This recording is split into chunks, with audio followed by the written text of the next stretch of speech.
Assalamualaikum warahmatullahi wabarakatuh. Hai, selamat pagi, selamat siang, dan selamat malam.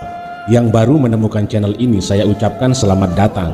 Semoga selalu dalam lindungan Tuhan, diberi kesehatan dan umur yang panjang, serta mendapatkan rizki yang halalan thayyiban. Film ini berjudul Kusi yang dirilis pada tahun 2003, mengisahkan sepasang pria dan wanita yang saling mencintai. Akan tetapi keseharian mereka tak jauh beda seperti Tom and Jerry. Dan terkadang dengan cara selucu ini cinta sejati tumbuh bersemi, kemudian berbuah sampai nanti.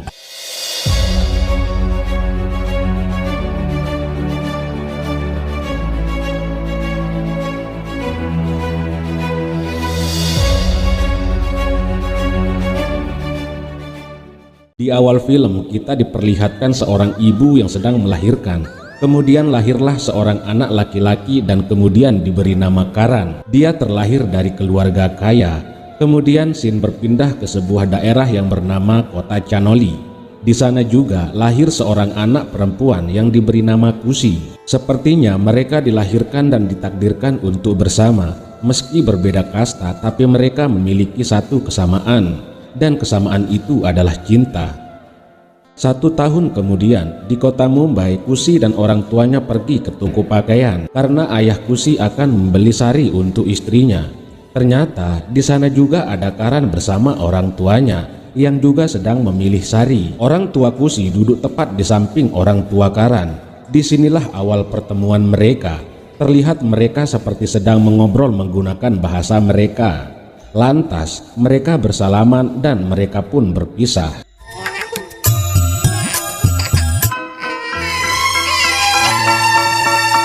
20 tahun telah berlalu, kini mereka menjadi sosok pria ganteng dan wanita cantik. Kembali scene memperlihatkan ayah Kusi terlihat sedang mendatangi sebuah desa karena ia mendapat informasi kalau anaknya sedang mendonorkan darahnya di desa tersebut. Sang ayah yang gak terima anaknya mendonorkan darahnya, lantas dia memarahi dokter tersebut. Sang ayah marah karena merasa si dokter belum meminta persetujuannya sebelum Kusi mendonorkan darahnya. Karena merasa malu atas sikap ayahnya tersebut, Kusi membawa sang ayah pergi meninggalkan tempat itu. Di tempat lain, terlihat Karan sedang berdoa bersama orang tuanya di sebuah kuil. Mereka mendoakan keselamatan Karan karena sebentar lagi sang anak akan pergi ke Kanada untuk kuliah. Sebenarnya sang ibu nggak tega melihat anaknya untuk pergi kuliah ke Kanada karena naluri seorang ibu nggak mau jauh dari buah hatinya. Akan tetapi Karan terus membujuk sang ibu untuk mendapatkan restu beliau. Begitu juga dengan Kusi, ia terus saja membujuk sang ayah supaya mengizinkan dia kuliah di Kanada untuk melanjutkan S2-nya. Akan tetapi sang ayah nggak mau, malah ia ingin menjodohkan anaknya saja dengan pria pilihannya. Karena bagi sang ayah, S1 sudah cukup bagi seorang wanita. Tapi Kusi menentang keinginan ayahnya itu. Dia malah menyodorkan formulir pendaftarannya di Kanada untuk ditandatangani oleh sang ayah. Application form भर के लाई हूँ, साइन कर। और उनमें से एक अमेरिका जा रहा है, किसी तरह उसे घर जवाई बनाने का फैसला। Bukannya tanda tangan, malah ayah Kusi merobek kertas itu. Melihat hal itu, Kusi memarahi sang ayah sambil berkata kalau besok ia akan melakukan suatu hal untuk membatalkan perjodohan itu. देख लेना, उसे लाठी से मार-मार कर भगा दूंगी। Suatu hari di sebuah kuil, terlihat Kusi tersenyum melihat ayahnya yang sedang memanjatkan doa di sana. Setelah itu, Kusi mendekati sang ayah dan menyatakan setuju akan perjodohan itu dan meminta ayahnya untuk mengundang keluarga calon mempelai pria secepatnya. पापा, हे बजरंगबली, मेरी बेटी शादी के लिए राजी हो जाए। मैं शादी के लिए तैयार हूँ। Betapa bahagianya ayah Kusi ini setelah mendengar ucapan anaknya itu. Ketika keluarga calon mempelai pria datang, ayah Kusi memperkenalkan anaknya pada mereka. लाली, अगर तुझे लड़का पसंद ना हो। Setelah itu, ayah Kusi bertanya kepada putrinya apakah ia menyukai calon suaminya itu. Jika nggak suka, lantas sang ayah berjanji untuk mencari pria lain yang anaknya sukai. Kusi kemudian melirik pria itu sambil berencana untuk bisa membatalkan perjodohannya tersebut. Kemudian Kusi tersenyum pada ayahnya dan senyum itu dianggap sang ayah merupakan tanda setuju Kusi untuk menerima pria itu sebagai calon suaminya. Ayah Kusi kembali terlihat bahagia. Siang berganti, malam pun tiba. Kusi mulai menjalankan rencananya. Semua dibikin kaget atas sebuah surat yang dibaca oleh mereka. Katanya surat itu dari calon mempelai pria tadi siang yang datang itu. Berisikan penolakan atas pertunangannya dengan Kusi dikarenakan ia mencintai gadis lain. Surat itu sebenarnya dibuat oleh Kusi sendiri. Akhirnya sang ayah merasa kecewa dan akhirnya membatalkan perjodohan itu. Scene berpindah. Karan berpamitan kepada orang tuanya untuk pergi ke Kanada. Di sana terlihat sang ibu menangis. Berat rasanya hati sang ibu untuk melepas anaknya untuk pergi. Karan membujuk ibunya kembali untuk tidak bersedih dan meminta doa restu semoga cita-citanya tercapai. Di persimpangan lampu merah terlihat banyak orang sedang menyeberang dan kita melihat seorang pria memakai kacamata. Tidak lama kemudian, mobil yang dinaiki Karan lewat dan hampir saja menabrak pria tersebut. Merasa panik, sopir Karan banting setir dan menabrak mobil lain hingga membuat Karan dilarikan ke rumah sakit. Karena Karan kehilangan banyak darah, ia pun mendapat transfusi darah di rumah sakit itu. Dan ternyata golongan darah yang cocok dengan Karan adalah hasil donor darah dari Kusi. Di tempat lain, ayah Kusi kembali membujuk putrinya untuk menikah. Dia berjanji akan mencarikan pria yang lebih baik dari sebelumnya. Kusi yang belum ingin menikah lantas menolak keinginan sang ayah. Kusi tetap kekeh dengan keinginannya untuk melanjutkan S2-nya. Sang ayah mengatakan bagaimana Kusi bisa melanjutkan kuliah ke Kanada sedangkan formulir pendaftarannya sudah dirobek. Ternyata selain Kusi mendaftar kuliah di Kanada, ia juga mendaftar di salah satu universitas di Mumbai. Jika ayahnya setuju, maka Kusi akan melanjutkan kuliahnya di sana. Ayah Kusi bingung, bagaimana mungkin anaknya bisa kuliah di Mumbai, sedangkan dia belum tanda tangan formulirnya. Kusi mengatakan kalau tanda tangan ayah mudah ditiru. Karena sudah nggak ada alasan lagi, sang ayah pun mengizinkan anaknya untuk kuliah. Di rumah sakit, terlihat Karan sedang terbaring ditemani salah seorang temannya. Tak lama kemudian, orang tuanya datang menjenguk. Ibu Karan menangis sedih melihat anak kesayangannya terbaring lemas di sana. Karan terlihat menyalahkan ibunya karena nggak memberi dia izin kuliah ke Kanada. Karan meminta ayahnya untuk mencari jalan keluar untuk bisa kuliah di Kanada dengan kondisi dia saat itu. Sang ayah berkata kalau Karan tetap ingin kuliah di Kanada kayaknya nggak akan mungkin lagi karena waktu pendaftaran bentar lagi akan habis. Lagian waktu penyembuhan Karan akan memakan waktu sekitar beberapa bulan. Lagi pula Karan belum daftar di sana. Ayah Karan menawarkan anaknya untuk kuliah di Mumbai saja karena di sana salah satu dekan fakultas merupakan sahabat sang ayah. Karena nggak ada pilihan lain, akhirnya Karan setuju untuk kuliah di Mumbai. Singkat cerita, 2 bulan pun telah berlalu. Terlihat Karan sudah masuk kuliah di Universitas Mumbai. Di ruang kelas, Karan berkenalan dengan salah satu mahasiswa bernama Vicky. Begitu juga dengan Kusi. Terlihat Kusi sedang berkenalan dengan salah satu mahasiswi bernama Priya. Sepulang kuliah, nampak mereka jalan bareng tapi belum saling kenal. Ternyata entah kebetulan atau bagaimana, mereka tinggal di satu apartemen, tapi beda kamar tentunya. Keesokan harinya, ketika Karan dan Kusi sedang berada di sebuah kuil, mereka melihat seorang wanita yang nggak bisa jalan sedang menyalakan sebuah dupa untuk sembahyang. Setelah membakar dupa tersebut, wanita itu kemudian pergi. Tidak lama kemudian, tiba-tiba datang angin kencang. Karan dan Kusi yang melihat hal itu, mereka spontan bersamaan mendekati dupa tersebut supaya nggak padam. Dan disinilah awal pertemuan mereka berdua.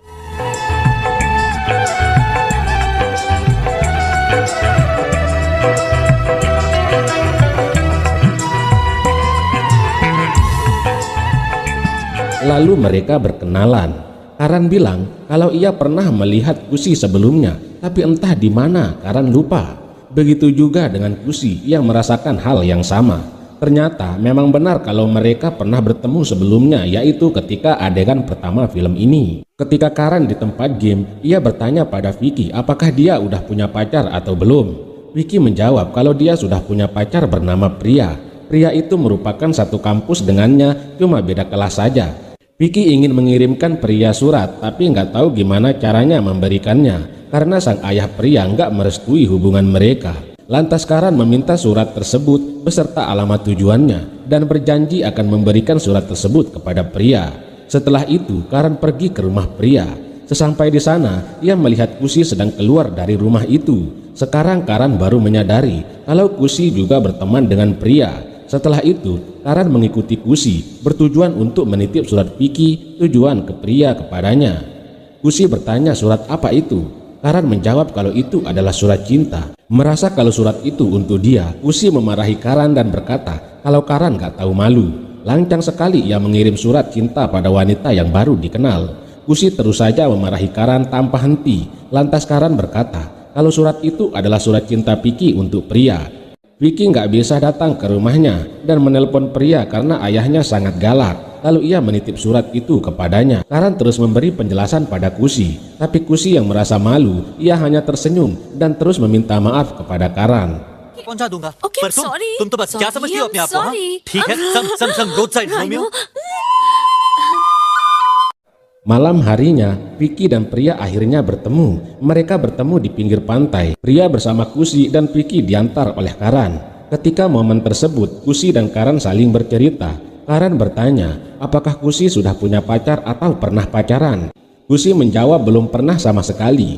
Karan juga menjawab demikian, kalau dia selama hidup belum pernah mengenal apalagi menjalani perasaan dan status pacaran. Setelah itu, Karan dan Kusi mengantar Vicky dan pria pulang ke rumah mereka masing-masing. Keesokan harinya, kembali Karan menitip surat cinta Vicky untuk pria kepada Kusi.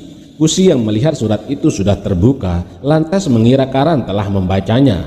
Kusi berkata kalau Karan sosok pria yang gak bisa dipercaya dalam memegang kepercayaan temannya. Mendengar hal itu, Karan mencoba membela diri dengan menyangkal tuduhan Kusi tersebut. Karan mengakui kalau ia tahu isi surat itu, karena dialah yang menulisnya sendiri dikarenakan tangan Vicky terluka. Kembali Kusi meminta maaf atas kecerobohan dan emosi sesaatnya yang selalu membuncah tiba-tiba. Ketika di kampus, Kusi melihat dan mendengar Karan sedang teleponan dengan seorang wanita, kita sebut saja dengan nama Madu. Kembali si Kusi ini dengan pemikiran anehnya itu. Dia terlihat cemburu dengan sikap Karan tersebut. Karena penasaran, Kusi mencoba memberanikan diri untuk menanyakan siapakah Madu itu. Karan menjelaskan kalau Madu itu adalah ibunya sendiri. Dia sudah biasa memanggil ibunya dengan nama Madu sebagai tanda kasih sayangnya kepada ibunya sendiri. Mengetahui hal tersebut, Kusi terlihat lega karena sebelumnya dia mengira kalau Madu itu merupakan pacarnya Karan. Siang pun kini berganti malam. Terlihat Karan memperkenalkan teman-temannya kepada ayahnya. Ketika memperkenalkan Kusi, Karan terlihat agak canggung dan ragu karena Karan enggan menganggap Kusi sebagai temannya dengan alasan bahwa bulir-bulir cinta pada Kusi mulai tumbuh di hati Karan. Suatu hari, terlihat Kusi memberikan sebuah bingkisan kepada Karan. Setelah dibuka, ternyata isinya sebuah asbak rokok. Karan bertanya kenapa memberikannya asbak rokok. Selain harga asbak itu terbilang mahal, maksud Kusi ngasih bingkisan seperti itu tujuannya apa? Alasan Kusi memberikan asbak rokok mahal itu tujuannya supaya Karan berhenti merokok. Sayang sekali kalau benda mahal itu cuma digunakan sebagai tempat naruh abu dan puntung rokok saja. Selain itu, rokok juga tidak baik untuk kesehatan, kata Kusi mengingatkan. Karan mengatakan kalau dia tidak bisa melakukan hal itu. Kusi boleh meminta sesuatu yang lain darinya, tapi jangan memintanya untuk berhenti merokok karena dia tidak akan bisa melakukannya. Kusi mengatakan jika kamu menghargaiku maka kamu harus berhenti merokok, dan dengan terpaksa akhirnya Karan berhenti merokok karena itu demi Kusi dan tentu saja membuat Kusi senang lalu pergi. Good.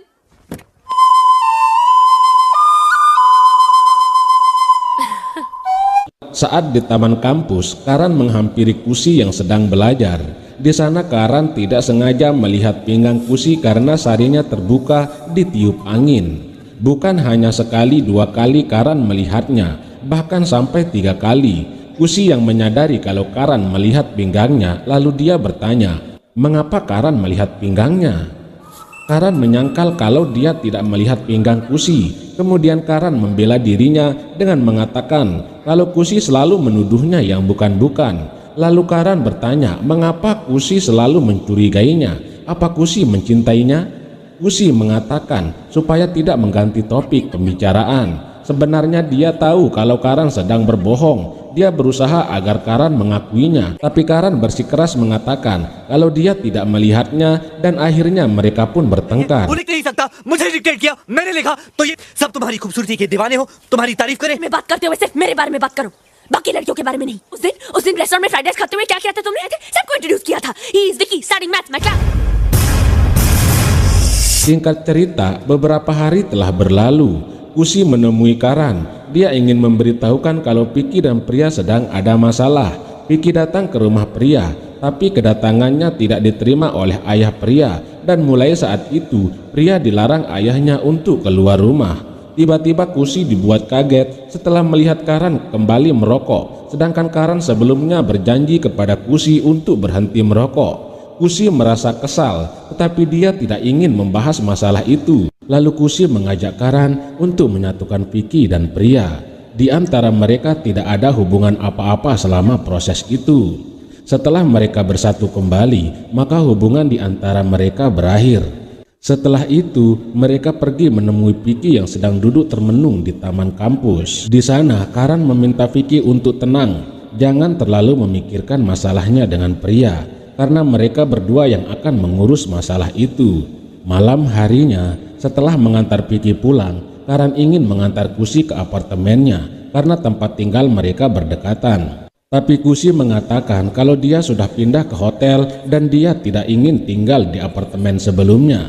Lalu Kusi memberitahu alasannya. Itu dikarenakan dia ingin menghindar dari seseorang dan tidak ingin bertemu dengannya. Singkat cerita, pernikahan Pria dengan orang lain sudah ditetapkan oleh ayahnya. Kusi memberitahu kabar itu kepada Karan dan Vicky, lalu mereka membuat rencana untuk menggagalkan pernikahan tersebut. Setelah itu, Karan memberitahu ayah Pria lewat video kalau dia telah membawa Pria ke KUA untuk menikahkan Pria dengan Vicky karena mereka saling mencintai. Ayah Pria yang mengetahui anaknya sudah menikah tentu saja membuatnya kesal. Tapi dia tidak bisa berbuat apa-apa. Karan meminta ayah Pria untuk merestui pernikahan mereka dan jangan pernah mengganggu mereka lagi karena mereka sudah bahagia. Setelah Vicky dan Pria menikah, Karan memberikan mobilnya untuk mereka pakai jika ingin berbulan madu. Sebelum mereka pergi, Vicky menanyakan tentang hubungannya dengan Kusi, apa baik-baik saja atau ada masalah.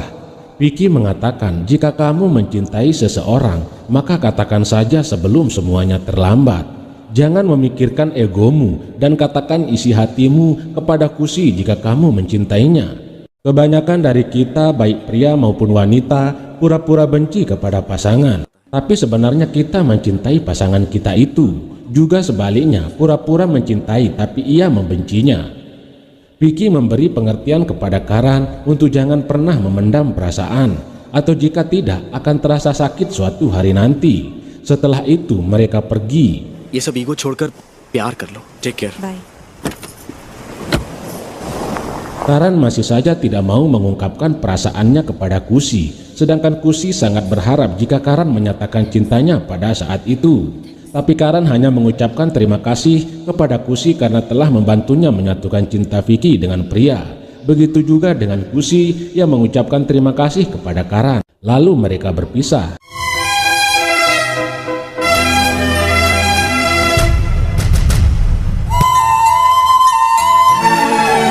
Saat di kamar, Kusi menangis karena hari ini dia berpisah dengan Karan, tapi Karan belum juga menyatakan cintanya. Setelah itu, Kusi mencari foto Karan di tong sampah yang sudah dirobeknya dulu, karena hanya foto itu yang dimilikinya untuk mengingat kebersamaannya bersama Karan.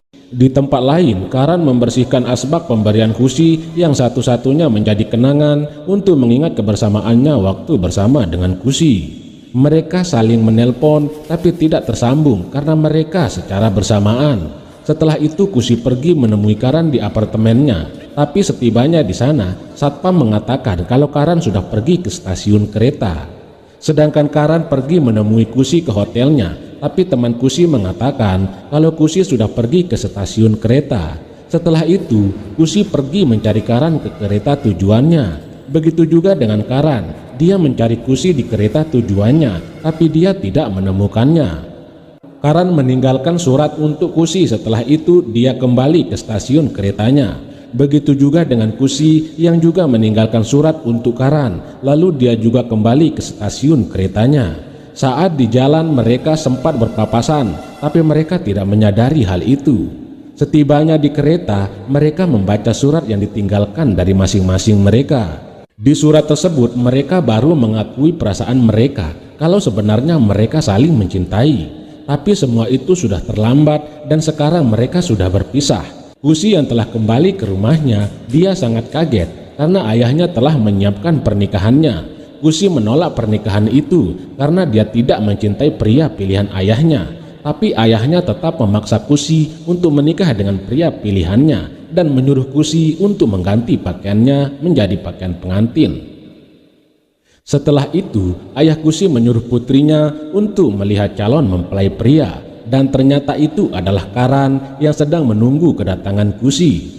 Ayah Kusi mengatakan setelah Karan membaca surat yang ditinggalkan Kusi, dia segera datang ke rumah untuk bertemu dengannya dan mengatakan kalau mereka saling mencintai. Lalu ayah Kusi langsung menyiapkan segala persiapan untuk pernikahan mereka.